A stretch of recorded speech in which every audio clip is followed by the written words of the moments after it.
생명의 말씀은 마가복음 9장 1절에서 13절까지 말씀. 저와 여러분이 한 절씩 교독하겠습니다. 제가 읽습니다. 또 예수께서 그들에게 말씀하셨다. 내가 진정으로 너희에게 말한다. 여기에 서 있는 사람들 가운데는 죽기 전에 하나님의 나라가 권능을 떨치며 와 있는 것을 볼 사람들도 있다. 그리고 엿새 뒤에 예수께서 베드로와 야고보와 요한만을 데리고 따로 높은 산으로 가셨다. 그런데 그들이 보는 앞에서 그의 모습이 변하였다. 그 옷은 세상의 어떤 빨래꾼이라도 그렇게 희게할 수 없을 만큼 새하얗게 빛났다. 그리고 엘리야가 모세와 함께 그들에게 나타나더니 예수와 말을 주고받았다. 그래서 베드로가 예수께 말하였다. 랍비님, 우리가 여기에 있는 것이 좋겠습니다. 우리가 초막 셋을 지어서 하나에는 선생님을, 하나에는 모세를, 하나에는 엘리야를 모시겠습니다. 베드로는 무슨 말을 해야 좋을지 있었기 때문이다. 그런데 구름이 일어나서 그들을 뒤덮었다. 그리고 구름 속에서 소리가 났다. 이는 내 사랑하는 아들이다. 너희는 그의 말을 들으라.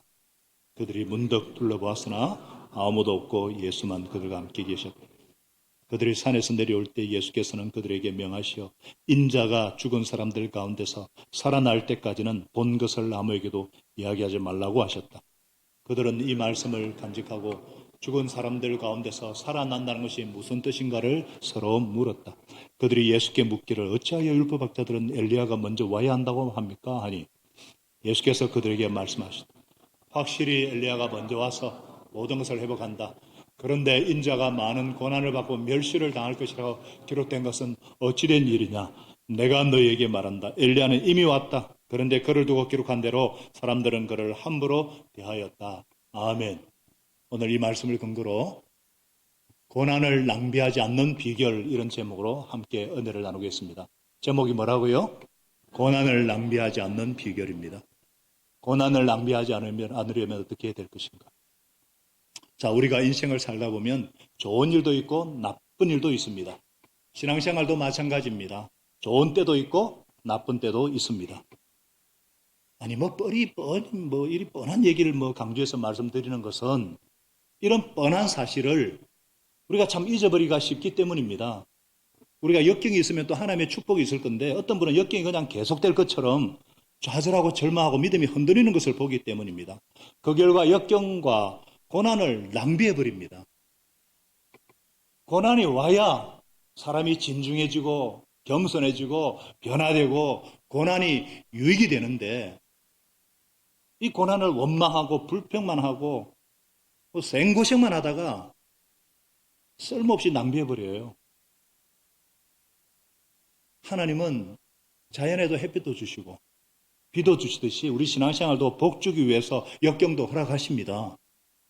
언제나 해만 비치고 비가 오지 않으면 사막이 된다는 아랍의 속담이 있습니다. 성숙한 삶이란 슬픔과 기쁨, 고난과 역경의 복합체입니다. 쉽게 말하면 역경과 축복, 고난과 영광은 섞여 있습니다. 우리 예수님도 이것을 아셨어요. 그래서 지난주에 역경에 대해서, 고난에 대해서 말씀하셨잖아요. 너희들이 진정으로 나를 따라오려거든 자기를 부인하고 자기 십자가를 지고 죽어야 된다. 지난 한 주 잘 죽으셨습니까? 제자들은요, 참 이 말을 듣고 참 얼마나 기가 죽었을까? 예수님은 이 제자들이 이 말을 듣고 낙심하거나 기가 죽지 않을까 참 싶으셨던 것으로 보여요. 그래서 오늘 고난 뒤에 있는 영광에 대해서 말씀하십니다. 1절에 예수께서 그들에게 말씀하셨 내가 진정으로 너에게 말한다. 여기에 서 있는 사람들 가운데는 죽기 전에 하나님의 나라가 권능을 떨치며 와 있는 것을 볼 사람들도 있다. 이게 무슨 의미겠어요? 어떤 분은 예수님께서 제자들이 죽기 전에 다시 오실 것이다 하셨으니까 재림을 약속하셨다 이렇게 생각하는 분이 있어요. 아니, 제자들이 아직 예수님의 죽음도 부활도 이해를 못하는데 재림 얘기를 이 시점에서 하시겠어요? 예수님이 말씀하신 것은 오늘 본문에 나오는 이 사건을 염두에 두고 말씀하셨다는 것입니다.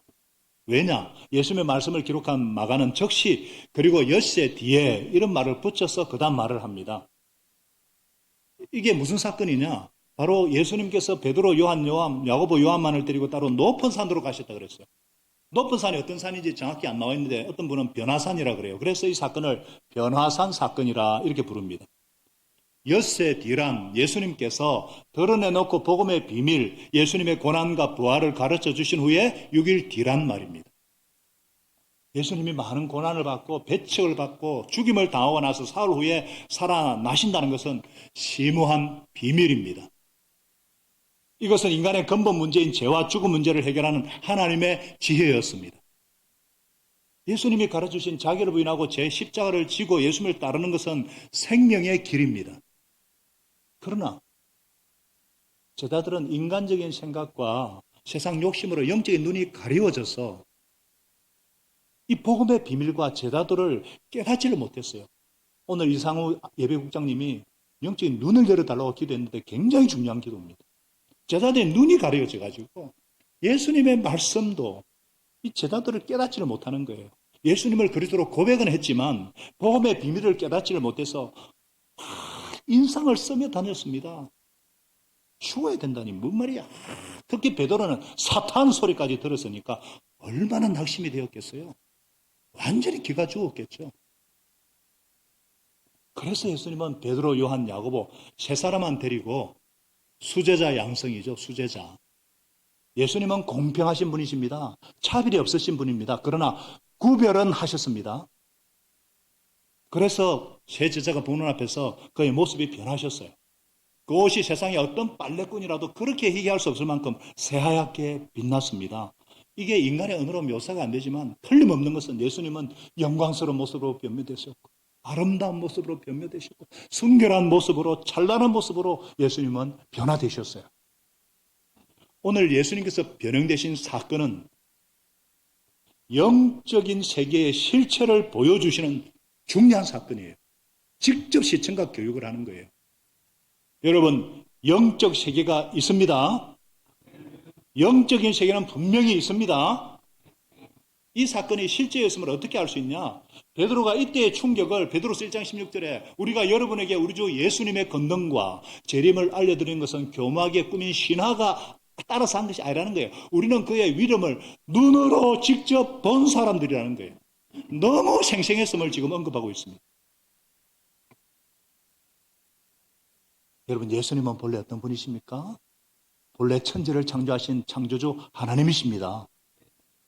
권세와 영광과 존귀로 옷 입으신 영화로우신 분이십니다. 지극히 순결하신 분이에요. 이 예수님, 이 변형되신 예수님은 장차 죽음의 권세를 파하고 부활하실 영광스러운 부활의 모습을 부활 성천하셔서 하나님 보좌 우편에 앉아서 세상을 그 뜻대로 통치하시를 주의 주 왕의 모습을 큰 권능과 영광으로 재림하실 심판주의 모습을 지금 보여주시는 것입니다. 이들 중에 한 명인 요한은 나중에 밤모습에서 다시 한번 더 영광스러우신 예수님의 모습을 보았어요. 요한계시록 1장 13절에 우리 17절부터 16절까지 한번 읽어보겠습니다. 예수님이 어떤 분이신가? 자, 시작. 그 첫째 가운데 인자와 같은 분이 계셨습니다. 그는 발에 끌리는 긴 옷을 입고 가슴에는 금띠를 띠고 머리와 머리털은 흰 양털같이 눈과 같이 희고 눈은 불꽃과 같고 발은 풀무불에 단련된 노새와 같고 엄성은 큰 물소리와 같았습니다. 또 오른손에는 7 별을 쥐고 입에로는 날카로운 칼이 나오고 얼굴은 해가 강렬하게 비치는 것과 같았습니다. 요한은 이 본래 예수님의 모습을 보고 너무 놀라서 17절에 보니까 죽은 자와 같이 되었다고 했습니다. 여러분, 우리 그리스도인이란 어떤 사람입니까? 우리는 이미 예수님의 부활을 믿고 있고 장차 우리도 부활할 것을 기대하며 사는 사람들이 그리스도인 줄로 믿습니다. 그런 분들이 그리스도인이에요. 요한이 언급한 이 예수님의 모습은요, 장차 우리도 부활할 때에 어떤 모습으로 부활할 것인가? 부활해서 천국에 산다면 천국에서 일상의 삶은 어떤 삶일까? 천국 가서 베드로나 요한이나 바울을 만난다면 이 사람들을 어떻게 알아볼 수 있을까? 여기에 대한 완벽한 답은 얻지 못하지만 오늘 예수님께서 그 의문에 대한 답을 주고 계십니다. 아니 베드로가 모세인지 엘리야인지 어떻게 알았겠어요? 하나님의 계시로 그냥 알게 되는 거예요. 그때는 완전하게 영의 계시의 은사와 분별의 은사가 열려서 하나님이 알게 하시는 거예요. 자, 예수님께서 변모 되신 이 모습을 보여주신 이유가 무엇일까요? 세상을 먼저 떠난 분들, 그들은 지금도 천국에서 살아 있다는 것입니다. 왜 그런가? 엘리야와 모세가 등장해서 예수님과 말을 주고받아 대화를 했어요. 이 세상을 떠난 분들이 나타나서 대화를 했다. 이게 무슨 의미겠어요? 이 세상 떠난 분들이 죽지 않고 지금 살아 있다 이 말씀이요. 마태복음 22장 31절에 그래서 하나님은 아브라함의 하나님이었고 이삭의 하나님이었고 야곱의 하나님이었다가 아니라 나는 아브라함의 하나님이요 I am the God of Abraham, I am the God of Isaac, I am the God of Jacob. 그러면서 하시는 말씀이 하나님은 죽은 사람의 하나님이 아니라 살아있는 사람의 하나님이시다. 그래서 제가 지난주에 장례 예배했고 김문호 성도님 장례 예배를 통해서 그 사랑하는 어머니 자사하신 할머니를 먼저 떠나보낸 유가족들에게 어머니는 김문호 성도는 먼저 천국에 가 계시고 우리는 다시 만날 것이고 다시 만날 수 있는 사람은 예수 그리스도를 주님으로 영접해야 되기 때문에 다 예수님을 믿으시기. 그리고 마지막 산청 호국원에서는 제가 오늘 예배가 정말 하나님 모든 예배가 은혜로 왔는데 다 우리 손미연 권사님과 강용훈 집사님과 우리 하경이, 은영이 기도의 열매들이에요. 얼마나 예배가 은혜로웠는지요. 그래서 제가 한껏 예수님 천국 복음을 전하고 마지막 호국원에 국가교육공자이기 때문에 거기에 안치하면서 오늘부터 집 근처 교회에 가기로 결심하시고 혹시나 부산에 사시는 분은 부산대학교 앞에 미래로 교회라고 굉장히 좋은 교회가 있다고 들었는데 거기 출석하시라고 제가 분명히 권명했고요. 다시 만날 산소망 가운데 선한 일에 힘쓰는 유가족들이 되도록 예수 그리스도의 이름으로 목회자의 권위로 권면을 했습니다. 다 아멘으로 받았어요. 저도 20년 전에 먼저 천국에 가신 어머니를 만날 것을 고대하기 때문에 이 어머니 앞에서 부끄럽지 않은 목회자가 되고자 그런 소원이 있습니다. 그리스도인들은 먼저 떠나보낸 분들 앞에서도 지금도 효도할 수 있는 이유가 그거예요. 여러분들도 믿음의 선진들 천국 가면 다 만납니다. 이 땅에서 그분들을 기쁘게 해드릴 수가 있어요. 선한 일을 많이 하는 겁니다. 주님이 원하는 일을 많이 하는 거예요. 이게 참된 효도입니다. 여러분을 인해서 가족들이 다 구원을 받고 천국에서 만났을 때에 야야 내가 그때는 몰라서 일을 많이 뭘 했다 아이가 니 때문에 모두 구원받아서 이렇게 천국에 만나서 너무 고맙다. 고맙다. 평생 그런 칭찬과 인정을 받으시기를 축복합니다. 그런 삶을 사시기를 축복합니다. 모세와 엘리야가 나타나서 예수님과 대화를 했다고 했는데 무슨 내용일까요?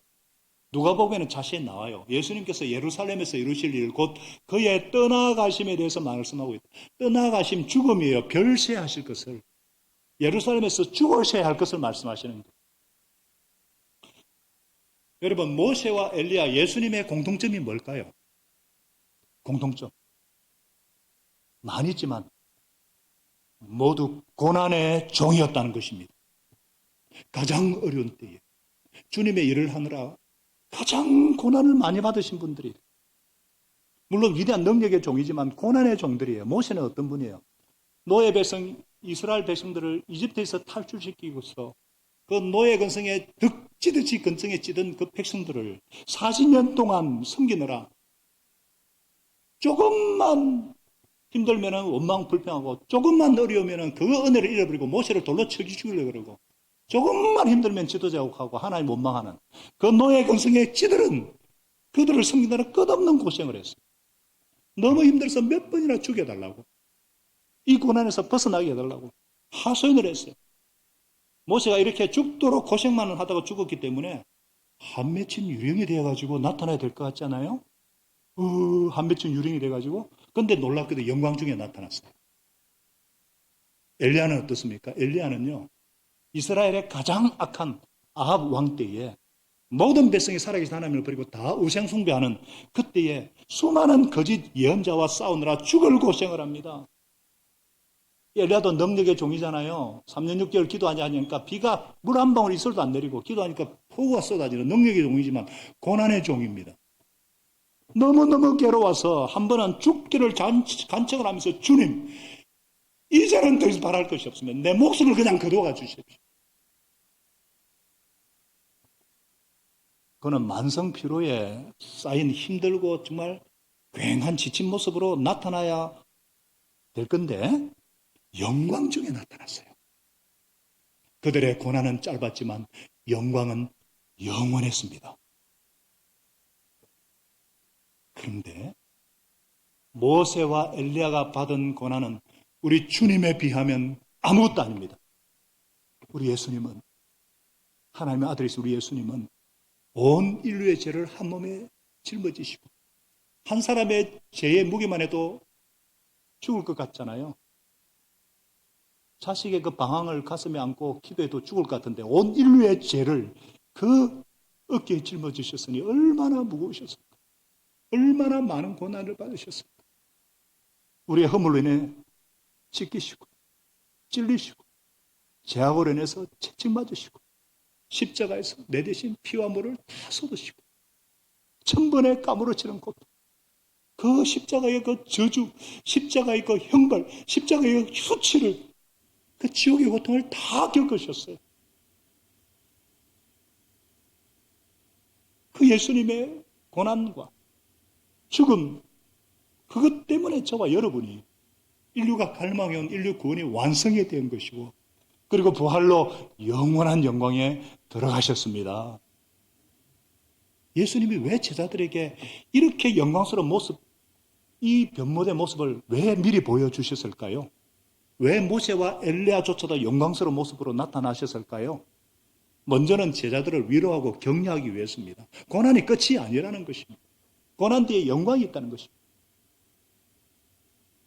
여러분들을 진심으로 격려하고 싶습니다. 위로하고 싶어요.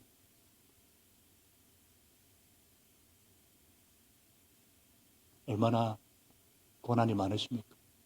이 풍진 세상 살아내시느라. 게다가 주님 섬기시느라 얼마나 수고 많으십니까? 이 무더위에 예배드린다고 얼마나. 그런데 하나님의 백성에게는요, 고난 후에 반드시 영광이 있고 역경 후에 반드시 축복이 있습니다. 여러분 그렇잖아요. 성경에서 가장 고난을 많이 받은 종 그러면 누구를 뽑을 수 있어요? 욥이잖아요. 욥. 우리가 고난의 사람 욥을 많이 생각하는데 그가 받은 축복과 결과에 대해서는 잘 놓치는데 욥기 42장 10절에 보니까 나중에 어떻게 됐습니까? 배나 더, 전부 다 재산뿐만 아니라 모든 것을 이전에 보다 배나 더 돌려주신 거예요. 원래 아들 7에 딸 3이 있다가 졸지에 다 죽습니다. 그런데 천국 가니까 미리 간 7명과 새가 3명하고 이번에 또 낳은 자녀가 딱 2배가 되는 거예요. 욥은. 재산은 말할 것도 없어요. 다만 고통과 탄식 중에 가장 위로가 필요할 때 하나님 저주하고 확 죽으라고 한 마누라만 1명이요. 다 2배인데. 하나님의 백성에게 고난은 영광의 전주곡입니다. 고난다면 반드시 영광이 있습니다. 역경다면 반드시 축복이 있습니다. 우리가 인생을 좁게 봐서 그렇죠. 우리 인생은 1생이 아니고 3생이라 그랬잖아요. 3번 삽니다. 모태에서 엄마 뱃속에서 9달, 9개월, 이 세상에서 90년. 그리고 영생이에요. 인생을 보려면 크게 포괄적으로 보셔야 돼요. 고난은 영광의 전주곡이에요. 특별히 이것은 세상 사람들도 그 정도는 압니다. 고진감래는 압니다만 하나님의 백성에게 있어서 하나님의 통치 다스림을 받는 사람들에게는 적용되는 원리가 뭐냐? 고난 끝에 하나님은 영광을 주신다는 거예요. 그 영광이 이 땅에서는 축복으로 허락하시든지 세 번째 삶에서는 영광과 축복을 주시든지 이 땅에서 누리는 영광을 우리는 축복이라 그러고 저 세상에서 누리는 영광을 상급이라고 부릅니다. 하나님의 백성은 결코 잘못될 수 없는, 결코 실패할 수 없는 인생을 살고 있습니다. 그 영광이 이 땅에서는 복으로 나타나서 누릴 수 있고 하늘에서는 상급으로 받을 수가 있는 것입니다. 고난은 영광의 전주곡입니다. 그런데 하나님을 잘 숨기다가 고난 가운데 복을 누리지 못하고 죽은 사람, 고생만 하다가 끝나는 인생도 있지 않느냐? 맞죠? 있어요. 당연히 있죠. 이분들은 왜 그럴까? 왜 그럴까요? 고난에 대한 시각을 바꾸지 않아서 그렇습니다. 고난에 대한 시각이 안 바뀌니까 생고생만 하다가 오늘날 애들 말로는 개고생하다가 허송세월 보내는 거예요. 그러므로 고난에 대한 시각을 바꾸셔야 합니다. 따라하겠습니다. 고난에 대한 시각을 바꾸라. 고난에 대한 시각이 고난을 보는 관점이 바뀌어야 돼요. 그렇지 않나요? 우리가 고난 당할 때 그 고난 자체가 힘이 들죠. 육체적 정신적 스트레스를 주잖아요. 역경은 시련은.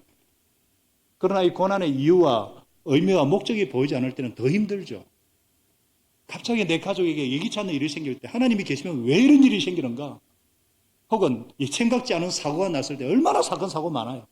정말 하나님이 계시다면 왜 이런 것조차 보호해 못 해주십니까? 그러면서 하나님의 능력에 대한 회의가 들고 이것이 확대되면 하나님이 정말 살아 계시는가? 하나님의 존재에 대한 의심까지 듭니다.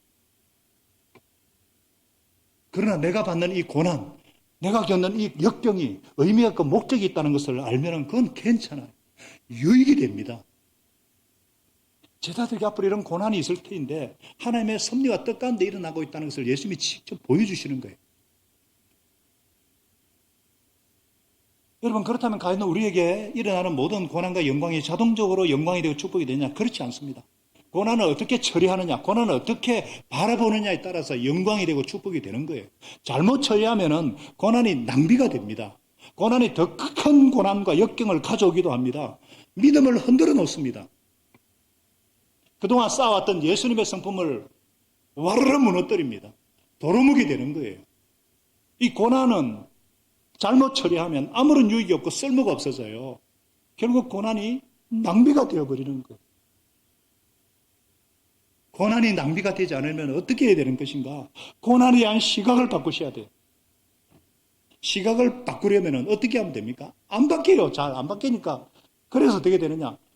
제발 좀 잘 들으라 이 말이에요. 제발 좀. 제발 예수님 말씀 좀 잘 들으라 이 말씀. 예수님 말씀 잘 들으셔야 됩니다.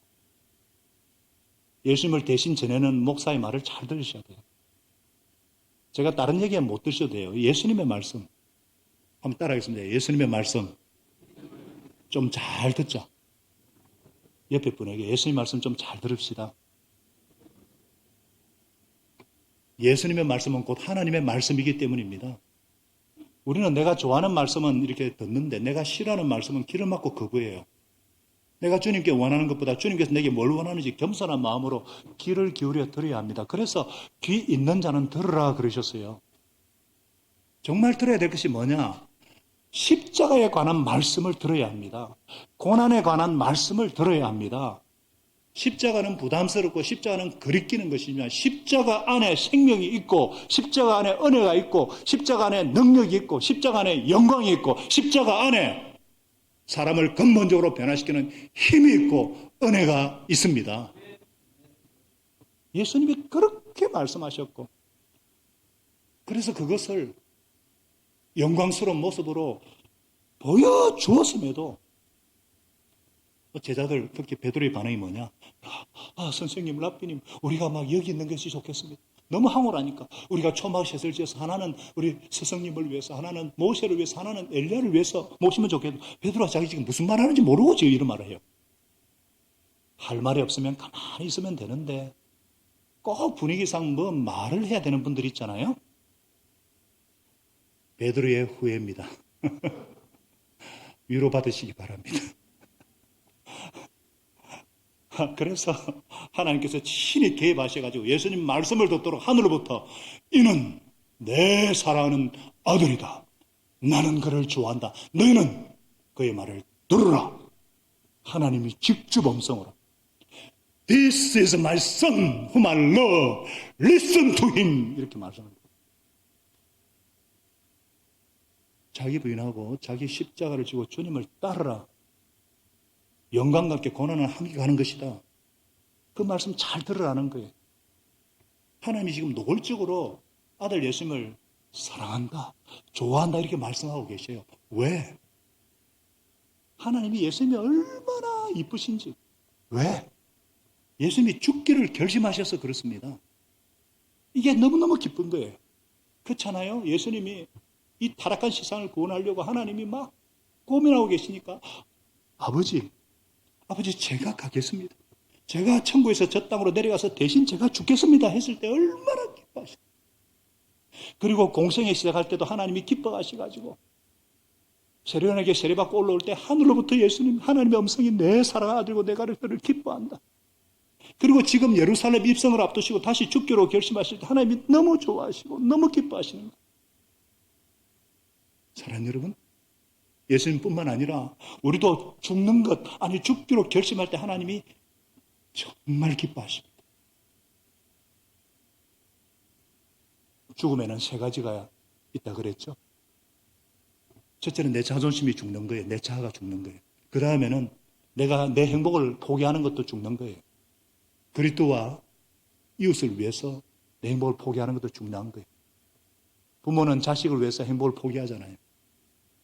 세 번째 진짜 죽는 게 뭐냐? 내게 목숨보다 더 소중한 것, 더 귀한 것을 포기하는 긴 순교입니다. 어떤 분에게는 사업일 수 있고요. 어떤 분에게는 명예일 수 있고, 어떤 분에게는 자존심일 수 있고, 어떤 분에게는 배우자일 수 있고, 어떤 분에게는 자녀일 수 있고, 어떤 분에게는 죽었다가도 내 취미 건드리지 마라. 취미 생활일 수 있어요. 목사에게는 목회가 될 수가 있어요. 목숨보다 귀한 것이지만 하나님께서 필요가 있어서 달라고 하실 때는 그걸 포기할 때에 하나님이 너무너무나 기뻐하시고 사랑하시는 거예요.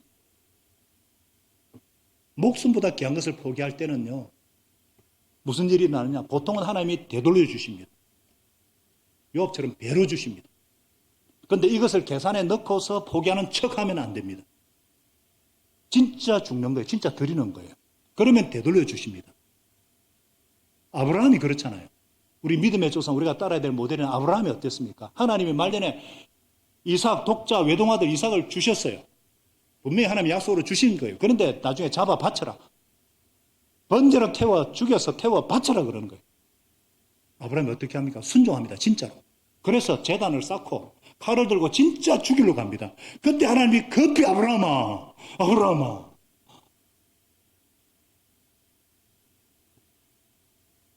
신용한 게 하고 진짜 죽이러. 근데 하나님께서 분명히 네 아들 독자 이삭을 통해서 큰 역을 이루겠다고 분명히 약속하시기 때문에 아브라함은 그 하나님의 말씀을 잘 들었습니다.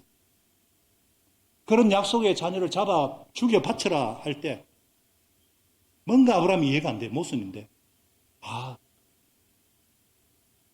하나님이 죽이고는 되살려 주실 모양이구나. 우리는 부활을 믿기 때문에 믿지만 히브리서 저자는 이걸 부활로 믿었지만 아브라함이 그런까지는 모르지만 어쨌거나 진짜 죽이려 하니까 하나님이 아브라함아 멈춰라. 그러면서 뭐라 그랬어요? 내가 이렇게까지 너의 아들, 네가 사랑하는 외아들을 아끼지 않았으니 내가 반드시 복을 주며 하늘의 별과 바다의 모래같이 수많은 자손들을 줄 것이고 원수의 성을 차지할 것이고 내 씨로 인해서 천하 만민이 복을 받을 것이다. 하나님 말씀 잘 들으셔야 됩니다.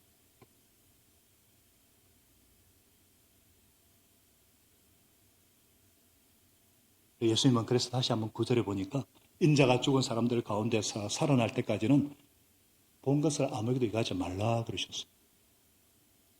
소문이 잘못 퍼지면 사람들이 또 무슨 법석을 들지 어떻게 합니까?